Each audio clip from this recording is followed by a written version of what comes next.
Here we are back with another business blaze. Yes, I'm absolutely wearing a shirt with my own face on it. This is my merch. It's not actually for business blaze because this channel doesn't really have enough subscribers to do merch, but it's the Today I Found Out merch. I'll link to it below. Or maybe it'll just be a video of Rick Astley, who knows? Anyway, let's crack on because today we're talking about what happened to WeWork. This was written by Danny, as always. I'm Simon, I'm gonna read it, make some comments, all of that kind of stuff. If you're new here, this channel's a bit weird. So, well, yeah, enjoy. A couple of years ago, I wrote a batch of articles for a UK magazine devoted to architecture, construction, and interior design. What a thrill. It was a bit of a weird commission because I didn't really know anything about architecture or construction or interior design. But I still, this is all Danny.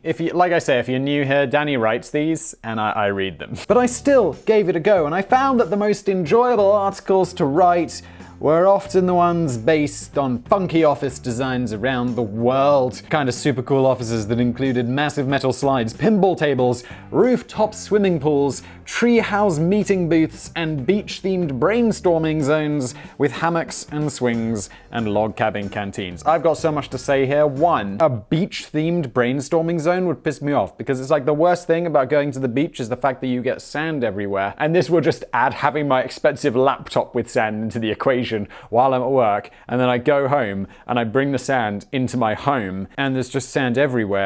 My life. And most of these things are real. It really blows my mind that, like, well, this is going to be the whole story of WeWork, isn't it? But like, it's not just WeWork. All of these companies, it just seems to be like a huge play area where we don't work or we do anything except for work. The kind of places that claim to be boosting productivity and creativity with vibrant and energetic workspaces, where in fact they seem to be designed largely for 24/7 pissing about. Yes.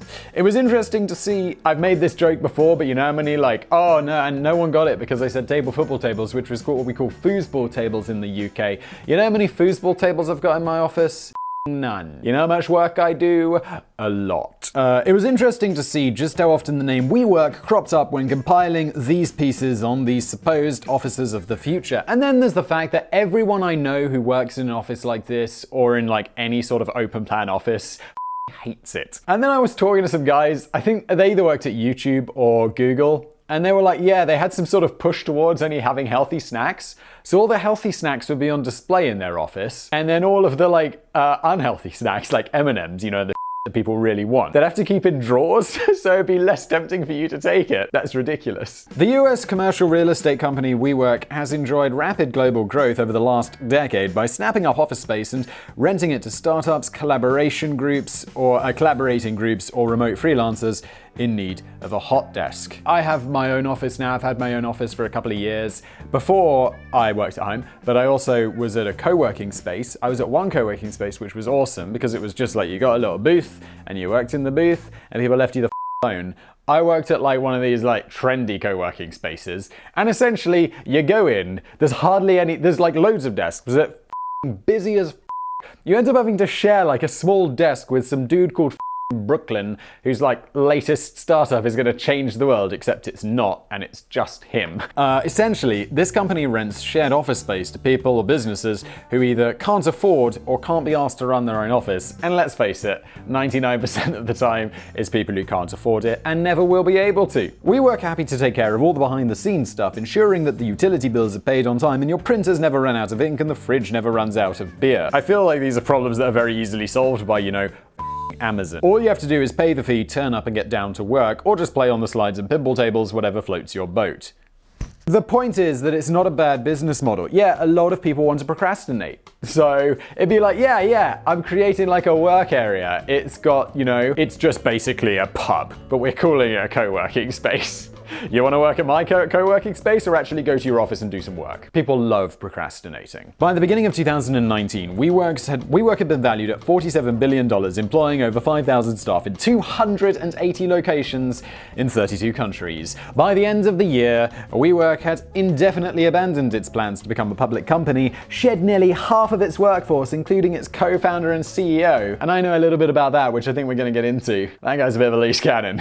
While its valuation had plummeted to $10 billion. Oh, So only 20% of that $47 billion high, which, as you will see, I know a little bit about this because I've read some articles, seen some videos on already, I just wanted to give it the business blaze flavor, is like that valuation is utterly bonkers. So what exactly went wrong at WeWork? The company was co-founded in 2010 by Israeli-American entrepreneur Adam Neumann and his friend and US businessman Michael McClevey and his wife Rebecca Neumann. Adam Neumann could be considered an eccentric character, as we'll discover very soon, but he certainly had a bit of form when it came to developing successful business ventures. Yeah, and this dude's rich. There's like, I think it's a quote from, I can't remember who it's a quote from, but it's a brilliant one, and it says, "When you're rich, you're eccentric. When you're poor, you're mad." And I'm like, yeah, Adam Neumann is rich.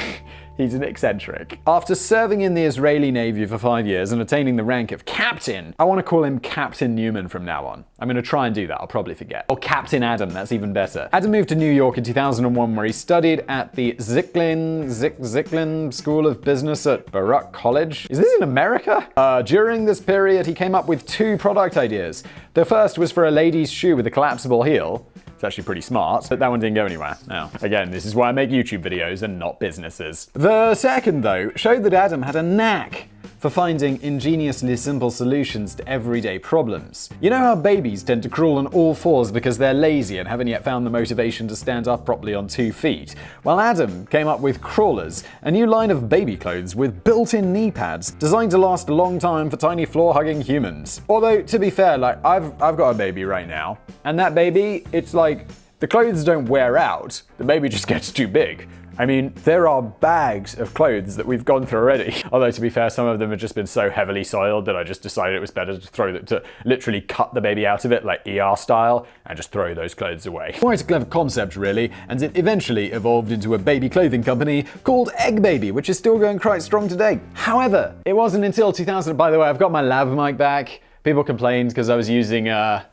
this boom mic, which I'm not gonna bring down. But then I couldn't move around either. I like being able to roam while we blaze. However, it wasn't until 2008 that Captain Adam teamed up with Miguel McClevey to develop the first iteration of WeWork. The original concept was called Greenest and focused heavily on providing eco-friendly co-working spaces constructed from sustainable materials and featuring recycled furniture and wind-powered electricity. I've got a podcast, by the way, which I've recently launched. Haven't really started promoting yet as of this video. I have a desk that is made out of like chipboard, like I glossed it myself. I thought it was pretty cool. People like, Simon, are you too poor to afford a desk? Featured recycled furniture, wind-powered electricity. Holy shit. This sounds like it's for Brooklyn as well. And Brooklyn, I just feel, is the most hipster name that I can think of. A couple of years later, they'd pocketed a few million quid from selling Greenest to their former landlord, and they decided to change focus with their next office space venture. That's not because they suddenly stopped caring about the planet. Adam's reasoning was that I'm pretty sure Captain Adam's got a private jet. Captain Adam's reasoning was that being green should be a core part of everyone's lives anyway, without it needing to be the driving force of a specific business. So instead, the entrepreneurs got busy constructing WeWork on the foundation of community. To be honest, that's Danny put that in bold and italicized it, so I guess this is important. To be honest, I think Adam Neumann got a bit carried away with the idea. He seemed convinced that he was changing the world by bringing people together to forge a new collaborative office culture, which would transform the landscape of our physical and digital lives. I think it's similar to say that he was just renting office space to people who might need it. Yeah, spot on. It's like, Adam's bringing people together to collaborate on amazing projects. And it's like, really, Adam, what you're doing is you're just helping people procrastinate and not work. But to be fair to him, Captain Adam and his co-founders seemed to be making a pretty good job of it. Again, the business idea was sound. Landlords around the world were losing money with empty properties, while new business startups and remote freelancers were struggling to find affordable workspace. WeWork mashed up these problems together. Struggling to find affordable workspace? WeWork it looks fancy, so I assume it's a bit more expensive than your average co-working space. Co-working spaces are everywhere. If I left today, I'd have an office. If I said it's just 12:05 on a Monday, if I left my office right now, I would have an office by the end of the day because there's so much co-working space, or at least I'd have a private desk. WeWork mashed up these problems together to find a solution. But again, this is why I'm not a businessman. This is why I don't have like $1 billion business. Apparently I suck at this shit. even though, really? WeWork mashed up these problems together to find a solution by taking out long-term leases with the landlords and stocking up the spaces with staff and facilities to provide instant, ready-made offices for workers without any of the headaches or big commitments. On paper, it's almost as good as the baby clothes with padded knees. The risk here is you got these long-term leases, right, that you're taking out as a company, which is fine. You'll be like, okay, I'm going to lease this office building off your landlord for like 10 years. Fantastic. The problem is, your freelancers and stuff, they're on super flexible, like 1 month, 1 year, whatever contracts is going to be less than 10 years. What if the economy turns and that all goes bad, and then all of those office spaces you're suddenly still having to pay for at whatever rate you negotiated, but you're not bringing in the revenue, and also all of this is basically funded by Silicon Valley money. I'm almost certain it's making a loss. We will probably see that in just a minute. But it's like, what happens when all that dries up? You go out of business, and the economy hits the shitter. Good times! Early investors in the project, including JP Morgan Chase, Goldman Sachs, and the Harvard Corporation, which I feel like a university as a corporation is the most American thing ever. But the most significant investment of all came a little later from Softbank, a Japanese holding company with strong and controversial ties to the Saudi Arabia royal family. Dun dun dun! The story goes that Adam approached the CEO of Softbank with a view of securing a reasonably modest investment, but was told that he wasn't thinking big enough. That's a good thing. You go to like a meeting with $1 billion company and they're like, you're thinking too small. Think bigger, Captain. Of course, over the next couple of years, Softbank insisted on paying $10.3 billion into WeWork. You're just renting offices and renting them to other people. By 2019, when WeWork was making plans to become a public company, their valuation of $47 billion was pretty impressive, just a little bit weird.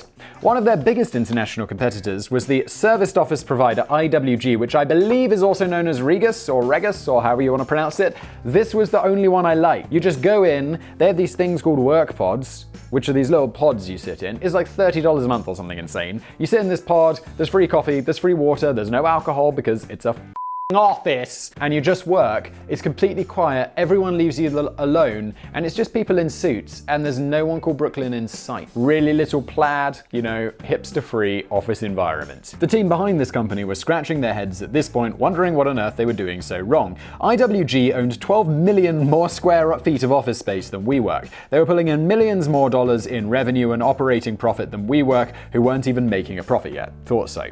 And yet the valuation of IWG was less than 10% that of WeWork. How could that be? I believe the answer is because Silicon Valley is smoking crack, but let's see. Well, it turns out that IWG weren't the ones with the dodgy numbers. When WeWork filed for an initial public offering or stock market launch in August 2019, the company had to release a Form S-1 filing. This essentially meant that they had to open up their books to intense public scrutiny for the first time. It was already known that WeWork wasn't yet a profitable company, and that wasn't the issue. But the Form S-1 revealed for the first time the scale of the company's losses, and they were bigger than anyone had previously imagined, and WeWork didn't seem to be on the right track for making a profit anytime soon either. The form also revealed some dubious activity from the co-founder and CEO, Captain Adam. At the beginning of the year, WeWork had decided to legally change the name of the parent company to The We Company. This is where he sneaks money out of the company, so hang on, we'll get to it, I'm sure this is coming. Before it could do this, it needed to license the name We from the current trademark holders, an entity called We Holdings. WeWork ended up paying $5.9 million to license the name from We Holdings. That's quite a lot of money to spend on two simple letters. But who was the owner of We Holdings? That was Adam Neumann. Okay, so if I've got this right, Adam is the CEO of a company which has a lot of investors in, so he has like a smaller share of that, although I'm sure still a large share. Then he at some point has set up a separate holding company. He's used that holding company to purchase the trademark or whatever it was called of We, the letters We, like trademark. And then he's essentially said, hey, this company, who I'm the leader of, buy this trademark off this other company that I own for $6 million. The money goes to that company, so it's now Adam. So he's kind of just taken money out of the company. Apparently it's legal. So what he had done here was personally acquire the We name himself, most likely for next to nothing, and then sold it back to his own company so he could pocket $6 million. Yeah, it's kind of shifty. And I mean, while it's not illegal, apparently, if I was an investor in WeWork and you see those books, or surely as like a VC or whatever, and you see that's going on, I'd be like, yo, Captain, this ain't cool. That's my money you're taking. In fact, his name keeps cropping up in all sorts of unexpected places. Think back to all those troubled landlords who were finally managing to lease out their empty properties thanks to the wondrous arrival of WeWork on the scene. One landlord in particular seems to be doing pretty well out of the whole venture. His name? Captain Adam. He would often buy a property, or at least a partial stake in a property, and then thoughtfully lease it out to WeWork. Maybe he thought he would be saving the admin team a bit of work by doing it this way, and the fact that his own bank account was getting fatter and fatter is just a coincidental side effect. Coincidental side effect? Like, if this is legal, this is actually, I mean, it's not good for the investors, but you can see why it's pretty clever. And it'd be pretty funny if he used the $5.9 million that he got from buying the We from his own company, so just taking investors' money, like whoosh, putting it over here, using that to buy property, which he then leases back to his own company. While that company makes him a billionaire on paper, this company makes him actually rich forever because he's buying a ton of property. That's a stable investment. WeWork can go out of business. Captain Adam's still going to be rich. I should stress that Adam wasn't breaking the law here, but he certainly wasn't impressing his investors. I can agree on that. In fact, his often erratic behavior wasn't impressing many people by 2019. Adam was certainly ambitious. He began to publicly claim that he wanted to become the world's first trillionaire. He wanted to be the first human being to live forever. He wanted to expand WeWork to the planet Mars. He wanted to become the first president of the world. This can't be true. Well, that guy is a little bit crazy, isn't he? But his behavior didn't always inspire confidence. Adam had hit the headlines in 2018 when he and a few buddies had chartered a private jet from the US to Israel, the greenest of the green, and had spent the whole flight smoking weed. The greenest of the green. After landing in Israel, the flight crew came across a cereal packet stuffed with even more weed for the return flight home, and immediately informed the owner of the jet he wasn't keen on getting embroiled in an international marijuana traffic incident. He ordered the jet to return to the US immediately, leaving Captain Adam and his pals to find their own way back home. Oh no! What if they had to fly commercial with the peasants? What happened to the cereal packet crammed full of weed has not been documented. That's a shame. Probably really good. A couple of years before that, Adam had displayed an unusual attitude towards the concept of announcing massive staff layoffs. This can often be tricky in business, and it usually involves a very somber mood and a few carefully chosen words, or George Clooney. Adam's unique approach was to host a little party at WeWork HQ, ply everyone with shots of tequila, and announce his reason for firing 7% of the workforce shortly before raising a toast. And what? Introducing hip-hop group Run DMC, who took to the stage to perform a set for an audience of bewildered and stunned WeWork staff. This is so f***ed up. Like, how socially incompetent? This guy competes with Zuckerberg for this. Like, that is such an socially incompetent move. It's a bit embarrassing, isn't it? Apparently, Run DMC performed their 80s hit, It's Tricky, during the short set. I'm not sure if they ever released a song called What the F*** Going On Here. It sounds like the sort of thing they'd do. It's like, they do a custom version of It's Tricky for you to find another job, because you're fired. Adam's wife and WeWork co-founder Rebecca Neumann was also courting controversial headlines of her own. Rebecca already boasted a bit of celebrity status within her family, as she's the cousin of American movie star turned kooky businesswoman Gwyneth Paltrow. What the f*** is up with Goop? This is the biggest crock of I've ever seen. Apologies to any fans of Gwyneth Paltrow for describing her as kooky. No, that, Danny. That. But she's the one who's currently flogging candles that smell like her vagina for £58 a go, although fair play to her, the product is completely sold out. Somehow. Not really. Rebecca clearly shares some of Gwyneth's enthusiasm for positive energy, and she was reportedly very keen on infusing spiritualism into the WeWork workplace, which was probably a bit of a pain for employees who just wanted to log in and get on top of their emails. The dark side is that Rebecca would also demand that employees be fired after meeting them for only a few minutes if she didn't quite dig the energy they were radiating.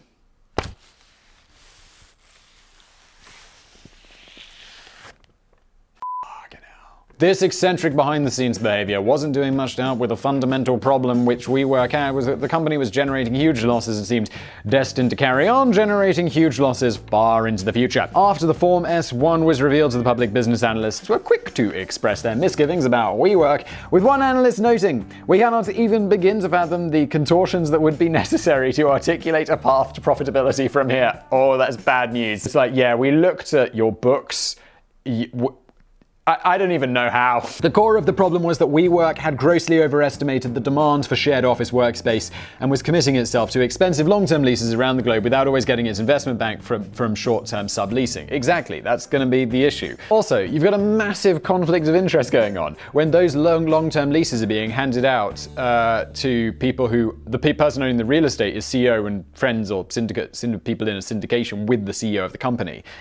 Makes no sense. I mean, it makes a ton of sense, but it's like a bit shifty, isn't it? The problem was compounded further by the ridiculous amounts of money getting thrown at the company by the likes of Softbank.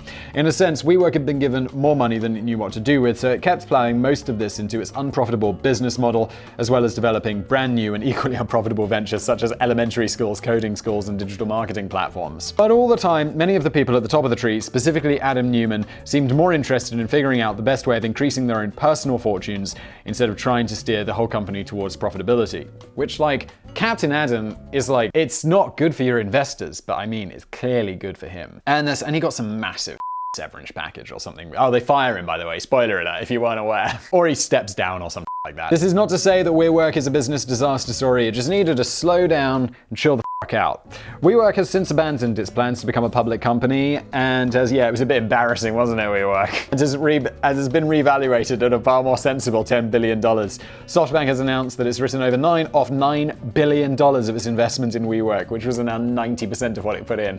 Hell, that's brutal. WeWork has sold most of its offshore. That's losing just shy of what? It's like $8 billion. Oh! WeWork has sold most of its offshoot ventures to become more heavily dependent on its core business model and shed around 2,400 members of its workforce, hopefully not to the background music of Run DMC this time. Yeah, dude, come on. Meanwhile, Adam Neumann decided that his continued presence at his own company was proving to be a distraction, so he didn't get fired, okay. So he voluntarily stepped down as CEO and agreed to pay back the $5.9 million that it acquired from the trademark name Fiasco. While technically the board voted him out. Oh, okay. But Adam was happy to recommend his own departure and used his own vote against himself. So this is really a situation where it's like, yeah, I resigned. You know, like in all those, any movie which is around like politics of the president and stuff, and it's like, you're going to tender your resignation or I'm going to fire you. So the person has the dignity of saying they resigned. His wife, Rebecca, also stepped down from the company. Good. There must have been some proper negative energy going down that day. But don't feel too sorry for Adam Neumann. He apparently walked away with an exit package of $1.7 billion and continued to receive a $185 million consultancy fee from WeWork, although God knows why anyone would want to consult with him about anything. If like, in terms of like working out how to personally enrich myself, sounds like a great person to consult with. You can't help feeling a little bit sick about that. Yeah. And also, it's like, yeah, guys, I'm really happy to pay back the $5.9 million that I, during the thing. I'm sorry about that. I'll give the $5.9 million back. You can just take it off the 1.7 billion that you're paying me. Which, just to highlight this, is what, 200 times more, 300 times more? You can't tell. And if that's $185 million a year, that's kind of what he makes in what, couple of weeks? If he ever does become the first person to live forever, I suspect he's going to get on people's nerves a lot quicker than he imagines. Yeah, he does seem to be a bit lost in his own world, doesn't he? But if all goes to plan, he may well have moved to Mars by then. Yeah, let's keep Elon. Let's keep Elon here on Earth because, he's important and useful, and let's send off Captain Adam. This has been Business Blaze. My billion-dollar business is these Simon Face shirts, which are actually for the Today I Found Out channel, and they're definitely not going to make me $1 billion, because who wants to wear this face on their shirt? But there you go. I hope you enjoyed. Hit the thumbs up button. Thank you for watching.